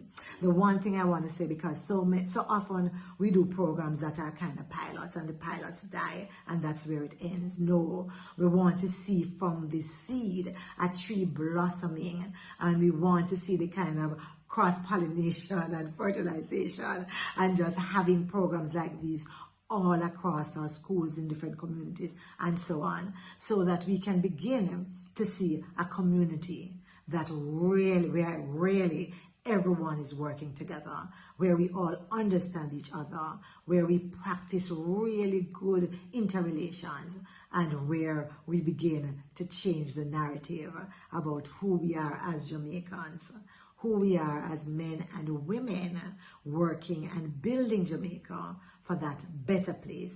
Because indeed, there's power in the dream. Let's make that dream a positive one and one that will benefit generations to come. Blessings. Boy, I tell you, it's been a while since I have been so engaged. Aren't you engaged by this session? I listened as Dr. Brownberg started on the fertilization and cross-pollination, and I was just in awe at how many stakeholders are in support of our boys and their welfare and their well-being. And that is indeed the genesis of this function here today, that we are here to support you and the avenues through which you can get this support to become an upstanding member of society are being on showcase right here. So we thank Dr. Brownberg and the members of their opposition for their warm sentiments and regard. And as a mother of 4 boys, as she said at the beginning of her presentation, and so many other parents of boys, I tell you that a mother and her son have a special type of bond. And using all the things that we've learned today, we're encouraging our parents to be role models for their children, are the things we often hear our parents say, that they're giving their children the life they never had, but they also need to be living the life that they want their children to live. And as we are going down and as we're speaking to the various stakeholders from government, from CARICOM, from UNICEF, who have a direct responsibility in ensuring the type of support that we have here, it is my pleasure now to invite another principal of another prominent all-boys school in Jamaica. That is the principal of St. George's College, Mrs. Margaret Campbell. And Mrs. Campbell will be speaking to us on her experiences with leading a boys' institution. And can I tell you, it's not easy. I tell my principal every day, it cannot be easy, but principals like Miss Campbell are the reason why. And we are now waiting on Mrs. Campbell to make her presentation. The Jamaica Teaching Council for providing me with this opportunity to share my experience of boys' education with you. I am Margaret Campbell. I am the principal of St. George's College. Is there a difference between boys and girls and the way they learn, we might ask ourselves. I want to start there and challenge you to do some research as an educator on your own. Find out for yourself whether there is a difference, and then start to look, if there is a difference, then what are the best ways to teach boys? Across the world, and certainly in Jamaica, our boys are underperforming in relation to their female peers. Our boys are identified most as having ADHD. They drop out more than girls, they're absent more than girls, they underperform in relation to their peers, and that does not have to be the case. And so I wanted to share a few of my experiences with you that will help to balance that out, so that our boys who are fully capable of performing just as well as girls will have the opportunity to do so. In my experience, every student is different, but there are some general characteristics about how boys learn in relationship to how girls learn. Often when I interview teachers for St. George's College and I ask them, what do you know about teaching boys, just intuitively? They will usually respond by saying they are more disruptive, they are more difficult to teach, they have shorter attention spans. And yet, that has not been my experience. I find boy energy in the classroom to be amazing and fun. What we need to understand is how to harness that energy to produce positive outcomes. In terms of their attention spans, I have noticed that boys will pay attention to the things they're interested in. So I don't find that their attention spans are shorter. I find that they pay attention to different sorts of details than girls pay attention to. And so that would then be my first tip. How do we teach boys effectively so that they can have positive outcomes? Engage them. Engage them well in their learning. A boring teacher Maybe girls will learn from a boring teacher. They are able to sit still and pay attention and be more focused. But a boy will find it very, very difficult from a teacher who comes in and delivers a lecture style. And so I would challenge us that if we're teaching boys, to make our lessons interactive, to involve the boys, to make them to have movement involved in our lessons. We also need to be attentive to the fact that girls are better with verbally and with text and reading and so forth. Boys prefer models, diagrams, graphs. And so see if we can incorporate those into our lessons and find ways to break text down into bite-sized pieces so that our boys will continue to be engaged beyond long text that we give them to read with questions at the end. We also need, therefore, to plan carefully. Our lessons must be planned with the boys in mind. And I have found that if we plan our lessons effectively to meet the needs of boys, it will also meet the needs of all learners, because an effective teacher will teach both boys and girls well. Boys tend to be more visual spatial, more mechanical, more kinesthetic, and so they need to move around and they need to have visuals in order to support their learning. Substitute lectures then for interactive learning. Make literature texts, anything that is long, that is lengthy, that has to be in, make it, present it in a different form, present it in a form that the boys can access more easily. I'd also want to suggest that we consider single gender classrooms for particular subjects. For example, for English language, you might want to put the boys together and have a teacher with the boys who is more able to break that kind of learning down for them. So pay attention, put single gender lessons in where they are appropriate. Allow choice. Boys like to be able to make a choice, and boys like competition. I have found in many of my classes, if I start out by saying, let's see who can be the first to, as by the time I reach there, all my boys are attentive and already planning how they're going to win this competition. So I would really suggest that. In terms of disciplining students, give clear, constructive criticism and discipline for our boys. And that should go for all learners really, but particular for boys. And make sure that we are disciplining without demeaning. Nobody likes to be demeaned, but I've found that boys take that into their spirits, and it compromises another important aspect of teaching boys, which is the importance of relationship. Boys will do a lot for a teacher that they love. They will learn beyond what you can even think or imagine if they believe that the teacher is committed to them, loves them, and cares about their own learning. I would then say that if I was to just wrap it all up, we need to be careful and deliberate about planning lessons that focus on our boys' learning. Not to be haphazard, but to be excellent planners, because there's nothing holding our boys back from excelling that an effective teacher of boys cannot surpass. Thank you. Thank you so much to our principal, Miss Margaret Campbell. And can I add that she is Alaska Principal of the Year, and obviously we can see why that vested interest, that zeal, that passion, that vigor, that vitality that she has for her students is evident, as she spoke a while ago. And I can add too, yes, a boy will do anything for a teacher that he loves, and that's why it's so important to form those relationships. It's so important to have that interpersonal connection with your students, that they understand you, you understand them, while maintaining that line of demarcation. And at this time, I think we will be treated to an item. I'm not sure if it's an item, but we will be treated to an item or a presentation by Papine High School's TVET unit. So we welcome them to our platform as we go. Student of the Papine High School, and I'm doing the cosmetologist. What I'm doing is the pin curl and roller setting. In the future, I would like to be a massage therapist. So I would like to further my studies at the GC Foster College, and in the massage section. And in order for that to be possible, I got to cover like all the section of cosmetologists, like hair, nails, I can do all of those stuff, like, yeah. And it's, I've been doing it for like 2 years from 10th grade and 11th grade. Yes, it's very fun. Like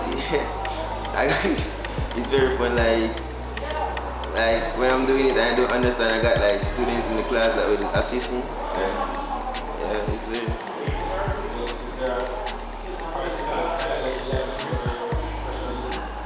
Okay, the style that I can like do the best is like the roller setting. Yeah.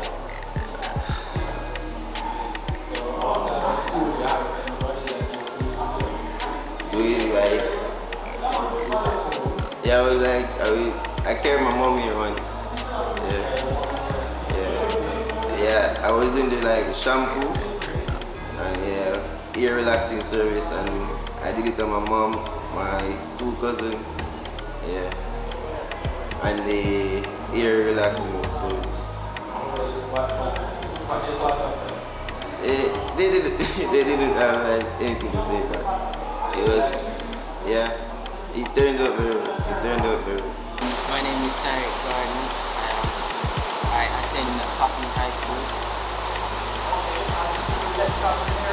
Yes. Why did you get started? Because to me, I was growing up in the subject area and I just got used to it and I wanted to do it now. Okay, so does your career path align with electrical engineering? Yes, sir. What do you want to do? I want to become an electrician. Very good. Thank you very much. So my name is Sanjay Fraser. I'm a teacher here at Papine High School where I teach technical drawing and more specifically AutoCAD. Alright, so we have our gentlemen behind us. They're the grade 11 group and they will have their CSEC drawing on Monday. However, this is an exceptional group. They're very quick to the drawing and they love the computer-aided drafting versus the traditional one. So there's a huge issue though. There's a huge disparity between the number of students we have versus the number of computers. On average, we'll have around 40 students and we have 10 computers. Yes, we know it's a technological age, but it's hard for some parents to, buy that laptop. So again, we will need some assistance there. But again, when it comes on to AutoCAD, as you can see with the gentlemen behind me, they're quick and they're very fast. And this furthers them when they leave school to go out and earn some money, earn an income, as the industry right now is propelling them towards AutoCAD, towards the whole draftsmanship. And these gentlemen are quite ready. My name is Tyrus McKnight and I attend Papine High School. And you are a carpentry student? Yes, sir. Why did you choose carpentry? Sir, to be honest with you, sir, the money I do it for, but sir, honestly, sir, I always like the craft. And I always wanted, because sir, I'm very good with my hands, sir, because honestly, sir, I can fix something right now, but I most likely find a way to fix it, sir, honestly. So, you say this is your passion then? Yes, sir, you could say that, sir. And passion is important? Yes, sir. Okay. So, where do you see yourself in 5 years? Sir, honestly, sir, I see myself working on some projects, like some tables or some chairs or, sir, anything I could just get my hands on. My name is Omar Hemmings, teacher at Papine High School. What is it like teaching boys? It has been a challenge because sometimes in terms of the discipline, you might not get it as you get it from a female student, but knowing Papine boys, we get them to the point where we want. Not perfect, but at the end of the day, we can say we get a change, which is what we go for in society, basically. It has been a pleasure teaching boys over the years, as I know this is about boys, but I've only taught like about 8 or so over my tenure at Papine High School. So majority of my students have been boys, and it has been a great pleasure. So, thank you. Thank you. My name is Cheyenne. My name is Jeremy Macan. My name is Jamal Wade. And we are students at Papine High School. Alright, so you do auto mechanic? Yes, sir. Do you enjoy your class? Yes, sir. Very, very often. So would you view auto mechanic as a career of your choice? Yes, definitely, sir. And you're in the class because you enjoy it? Yes, sir. So tell us about some, sir. It's a passion? Yes, sir. Very good. So tell us about some things that happen in the class. Sir, work on engine. So you do servicing? Yes, sir. Work on transmission. We learn about the the entire part I need the exhaust manifold, intake manifold. We talked about the carburetor, all that.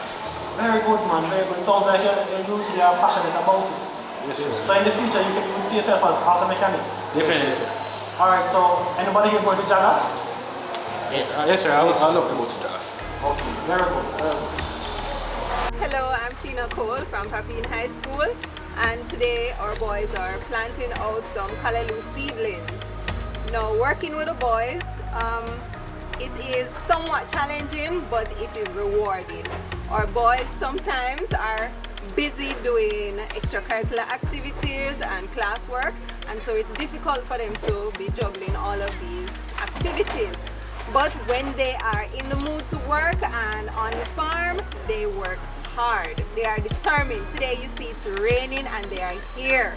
They are excited on some days, and we are looking forward to the prospects of farming. My name is Dalton Phipps. I attend the Papine High School. Okay, sir. So I saw you on the farm just now. What were you doing there, sir? Alright, so we have some callaloo seedlings, callaloo settings, planting them. Do you enjoy farming, sir? No, sir, if I'm being honest. Why don't you enjoy farming? Sir, the time and I don't like the dirt. I don't really like the dirt. So why are you doing it then? Alright, sir. The farming now, you know, sir, most food off our farming come from, you know, do it, you can't eat, so we have to eat or we grow, and grow or we eat, so that's chipping why we have to do it. So you're doing your little piece yes, to secure sir. your future? Yes, sir. Very good, sir. Thank you, sir. Why? Me not too like the dirt, neither, unless we're talking about dirt. So, ladies and gentlemen, we got a wide cross section shown a while ago because we heard from the teacher, we heard from the students, and we saw some hands-on and some on-the-ground relationships being built and formed. And that is all about mentorship, because it's not necessarily the action of taking a student and having them as your own, but simply looking out for a student beyond the job description. And at this time, to come and speak to us. So we heard from the minister earlier, the Honorable Favour Williams, to come and speak to us now from the ministry, the acting permanent secretary, in another platform. My boss, Miss Maureen Dwyer, will now be giving us greetings on behalf of the ministry. Allen, Governor General of Jamaica, Honorable Favour Williams, Minister of Education and Youth, Dr. Winsome Gordon, Chief Executive Officer, Jamaica Teaching Council, Ms. Patricia Moraes, OS Program Coordinator, Ambassador Erwin LaRoque, CARICOM, Mr. Winston Smith, President of the Jamaica Teachers Association, Mrs. Margaret Campbell, Principal, St. George's College, Mrs. Michelle Bright Chinsey, Master Teacher, Woolmer's Boys School, Mr. Warwick Petty, President of Junior Achievement Jamaica, other specially invited guests, ladies and gentlemen, specially invited guests. Good afternoon. First, may I extend thanks and appreciation to Dr. Winsome Gordon and the team from the Jamaica Teaching Council for hosting this symposium on boys' education with a particular focus on mentorship. The Ministry of Education and Youth, through our varying agencies, is keen on developing better strategies of educating children for the future and betterment of the society, which will reduce dropout and failure rates in our schools. These strategies include developing a more inclusive curriculum as opposed to a one-size-fits-all approach. Over the years, we've seen the underperformance of boys at different levels of the education system and are continually seeking to address this from a historical, sociological, and developmental perspective. We have looked at the pedagogical approaches to boys' educational outcomes, which encompass issues contributing to their underachievement, differences in gender, as well as strategies to be employed to mitigate against this in future generations. In this regard, the Jamaica Teaching Council, an agency of the Ministry of Education and Youth, has in the past teamed up with Commonwealth Secretariat and UNESCO to improve on the educational achievement of boys in Jamaica. The Boys in Education program, introduced in 2014 in partnership with UNESCO, is one such program. Today's symposium, Harnessing and Channeling the Potential of Our Boys, is another of the efforts to effect an improvement.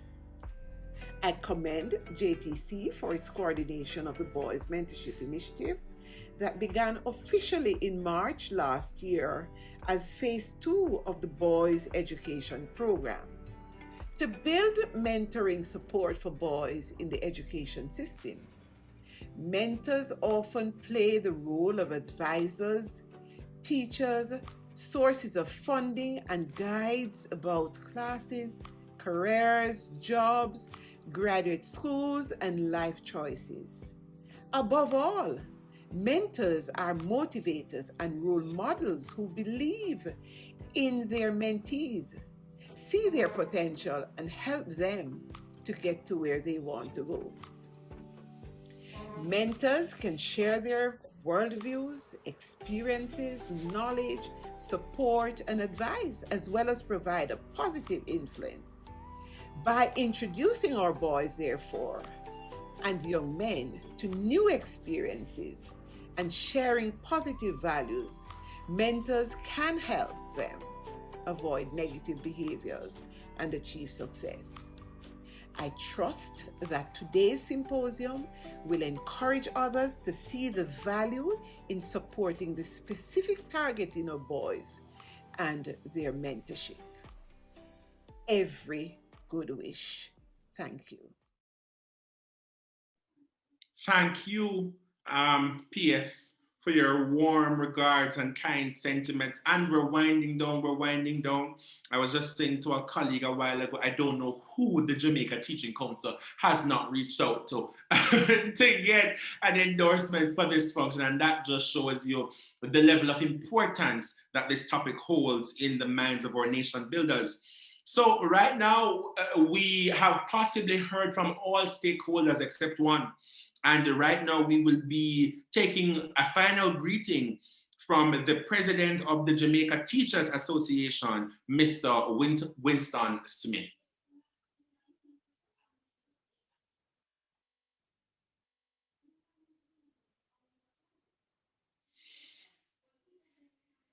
Greetings, ladies and gentlemen, boys and girls. Today I want to speak to the boys in particular, as we address the issue of harnessing and channeling the potential of our boys. I want to say to our young men who may be hearing this, you are created by God in His own image and likeness, and you are filled with potential from day one. The males of our society have been marginalized because many of us sometimes fail to acquire quality education. If we only recognize the power that lies in us as males, there are many leaders who have gone the path before and have set good example for us to follow. Examples like Usain Bolt, a world-renowned track and field star. Examples like Martin Luther King, Nelson Mandela, and of course our own leaders in Jamaica at the university, culture, sports, entertainment. Boys, you really need to recognize that embodied in you and embedded in you is tremendous potential. And once you have now put that potential to use, the world will have to stand in awe and watch how well you will excel. I encourage you, my sons of Jamaica, take care of yourself in a positive and productive way. Channel your energy into positivity, productivity, and lead in a good life. Remember, Any gains that have not been accomplished through the proper channel is a gain that you will lose in short order. I encourage you, work hard, aim high, and most importantly, aspire for greatness. I wish you all the best. Thank you.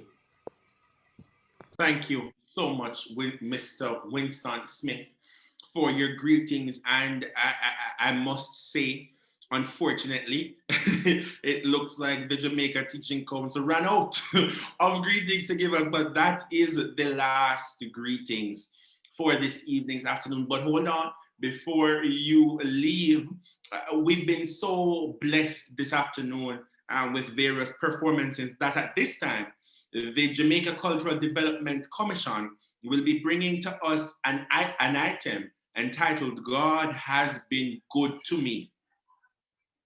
JCDC, over to you. Our boys were able to produce world-class performances in the JCDC's dance competition, the Year of the Soloist in 2020. It is a testament to the resilience of our boys. It is a testament to the enduring guidance of the teachers in our schools. It is also a testament to the mission of the JCDC to unearth, develop, and showcase the talents of this blessed country. The Lord's been good to me, so very good to me. More than this world could be, you've been so good to me, yeah. You drive all my tears away, turn my midnights into day. But I'll just say, thank you, Lord. I'll just say, thank you, Lord. I'll just say, thank you, Lord.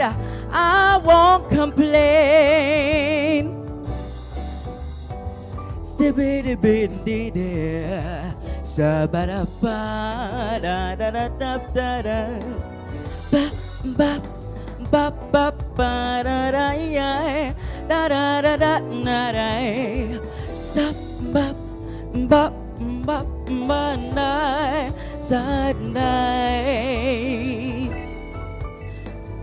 I won't complain.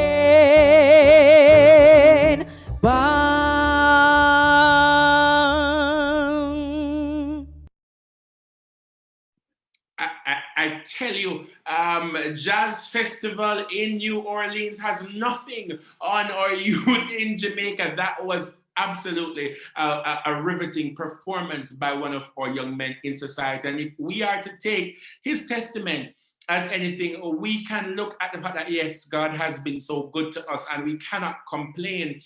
And that level of humility and just that courage and everything that he would have exemplified a while ago is what we need to ascribe unto ourselves as young men, ladies and gentlemen.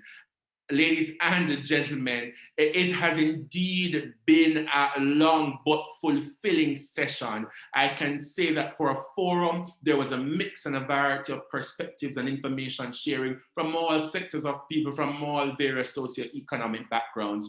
One that can definitely be credited in society as a pivotal conversation that would have contributed to any change going forward. At this time, I am going to hand over to one of our mentoring officers at the Jamaica Teaching Council, Mr. Lanray Chin, who will be providing the vote of thanks.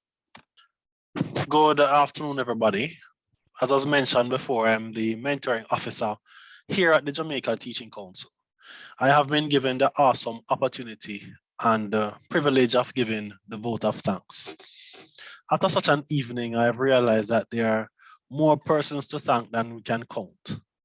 However, I will attempt to give thanks to all those who have cooperated and have participated. Mr. Jamal Hall, we are very appreciative of how you have managed this affair. We are thankful that you have given us this service, and I'm sure that those who are here would concur. So we thank you personally, sir, for hosting this symposium. We would also like to thank all of those who worked behind the scenes to get the videos up and running, the whole program up and running. We won't be naming them specifically, but they know who they are. We are appreciative. We are appreciative of those who sent greetings to us. The minister, the permanent secretary, the president of the Jamaica Teachers Association, so many others, the Governor General. We thank you for sending us your greetings. And we'd like to thank the members of the IT committee who put these videos together so happily. And we are grateful and thankful for all that has been done today. And I would hope that we would have all learned something. We would have been engaged. We would have seen and learned from the various videos.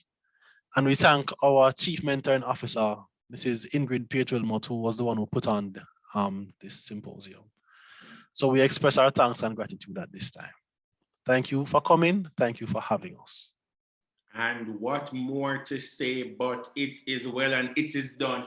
On behalf of the Jamaica Teaching Council and all partners affiliated with this production this afternoon, to our panelists and all who would have participated, we bid you, as confirming what Mr.